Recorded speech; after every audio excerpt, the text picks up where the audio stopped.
Hello guys! Hello Earth Signs! Hello Virgo, Capricorn, and Taurus! Welcome dito sa aking channel, Kapalaran 888. Welcome guys! Alamin natin kung anong messages, vibration, gabay, energy para sa inyong lahat. Ay general reading, so pwede kang makaresonate. Gamitin mo lang kung ano yung sinasabi ng iyong intuition. Or sundin mo kung ano yung sinasabi ng intuition. Earth Signs. Wow. Ang dami naman na ito. Okay, guys. Nako. Relationship. Nakikita ko sa'yo dito. So, yun. Earth signs. Medyo hindi ito maganda, itong dalawang to. Pero, nandito yung High Priestess of Earth and High Priestess of Spirit. Sinasabi ng baraha mo dito, number 9 and 15, 6. So, 6 and 9. 9 and 6. Sinasabi ng baraha sa'yo dito na be careful. Okay? Mag-iingat ka sa weekend na to kasi posibleng ikaw ay makaranas ng competition, pag-aaway, mga ano to, moody, emotional, yung parang medyo depressed, medyo boring, medyo, alam mo yung ano, hindi mo alam kung ano yung gagawin mo. 'Di ba? Yung marami kang plano pero hindi mo magawa. Yung parang ganun. Medyo chaotic. Medyo chaotic yung situation mo ngayon. Na yung buo ka naman, may relationship ka or pwedeng may trabaho ka, pero parang kulang. Feeling mo dito, in short, makakaramdam ka ng emptiness. This one. Okay?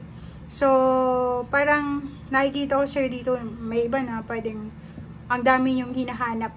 Parang hinahanap nyo, hindi ako masaya, hindi ako kontento, ganyan-ganyan, napapagod ako, parang ganun. So, medyo ano siya, chaotic, medyo hindi magandang pakiramdam. High Priestess of Earth, then High Priestess of Spirit. So, sinasabi ng baraha sa'yo dito na may iba sa inyo, hindi naman lahat, hindi lahat, may iba sa inyo, Earth Signs, Virgo, Capricorn, Taurus, masyado kayong nakafocus sa yung financial, Earth Signs, Earth Energy. Masyado kayong nakafocus sa pera, parang ganun.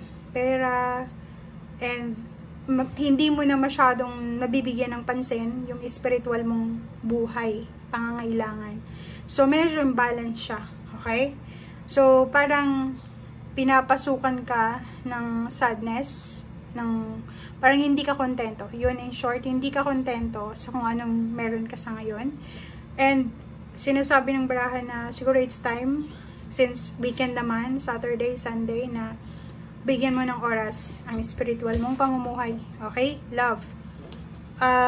So, dito naman, sinasabi ng baraha na relationship, wala namang masyadong issue sa relasyon mo kasi matatag naman yung relationship mo. And, sinasabi ng baraha na hindi mo naman dapat na i-prove kung gaano katatag yung foundation ng relationship. As long as alam nyo sa bawat isa, kayong dalawa na nagmamahalan, na, di ba yung iba, hindi naman kailangan na magkita araw-araw, magkausap araw-araw, pero alam nila sa sarili nila na nagmamahalan sila. Parang ganun.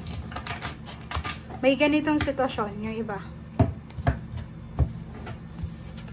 Okay, Chariot. Chariot card, nasa upright position siya. Nakikita ko sa'yo dito, ang dami mong plano. Travel. May travel plans ka or pwedeng gusto mong lumipat ng trabaho, gusto mong lumipat ng business, or gusto mong ng pagbabago. So, nakikita ko sa'yo dito na nagpaplano ka para sa isang paglalakbay.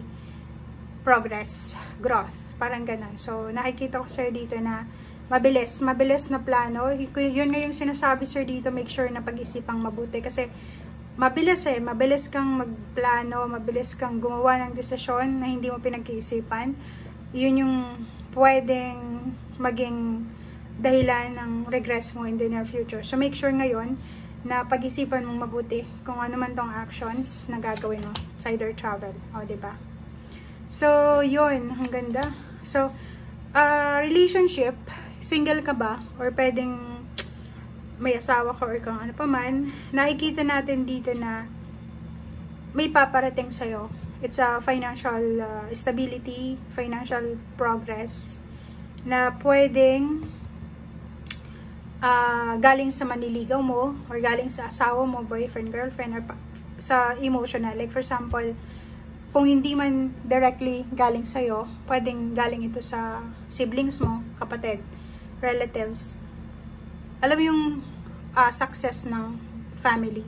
Ito yun, diba? So, kung hindi, like for example, this weekend, hindi ka makatanggap ng lump sum of money, baka yung kapamilya mo, financially, pwedeng mabless siya. Kasi yun yung sinasabi dito Okay? And, may iba din sa inyo dito na lump sum of money din to na darating in the near future, pwedeng October, or pwedeng 10 months or 10 weeks from now, or 10 days from now. And siya yung magdadala sa iyo ng sobrang saya ko. Diba? Good news. Wow.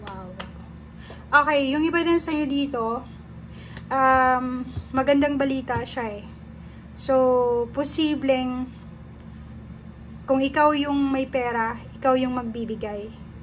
Pero kung ikaw yung nangangailangan ng pera, posibleng makatanggap ka ng balita na may taong willing na mag-share ng kanilang blessings. Pwede kang pautangin or bigyan ka ng pera. So, eto siya.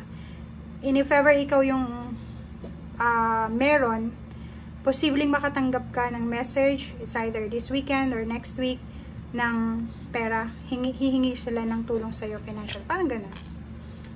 Magician, and Tower, and Four of Swords. So, yun. So, nakikita ko sa'yo dito, overall, financial, emotional, mental, spiritual, nandun ka na sa Four of Swords diba? Parang hindi mo masyadong nare-realize na nandun ka na sa Four of Swords diba? Kung halimbawa hindi ka masaya sa ngayon, feeling mo down na down ka, may pinagdadaanan kang hindi maganda, kailangan mong ma-realize na before, mas masaklap pa yung nangyari sa'yo before. Mas okay na ngayon nandito ka na.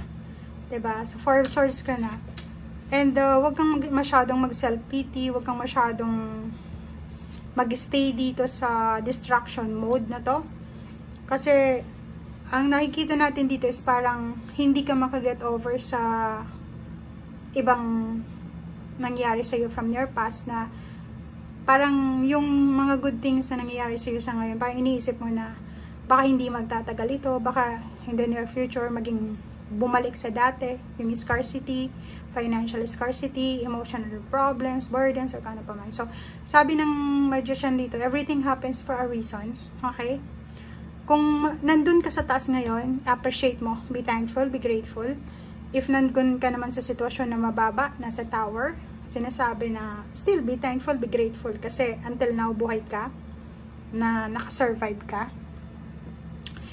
And sinasabi sa'yo dito ng barahang ito na isipin mo na may ibang tao na mas nakaka-experience ng sobrang hirap sa buhay kaysa sa'yo sa ngayon. So, still be grateful. Kung may Four of Swords ka na, yung peaceful na, magpasalamat tayo. If ito yung minamanifest mo, nandito ka sa the Tower, sinasabi ng baraha dito na everything happens for a reason. Walang magic. Okay? Ikaw yung gagawa ng magic sa sarili mo. Okay? Ikaw yung magpapasaya sa sarili mo. Hindi mo dapat iasa yung kaligayahan mo from someone. Ikaw yung magbibigay saya sa sarili mo. Okay? Bye!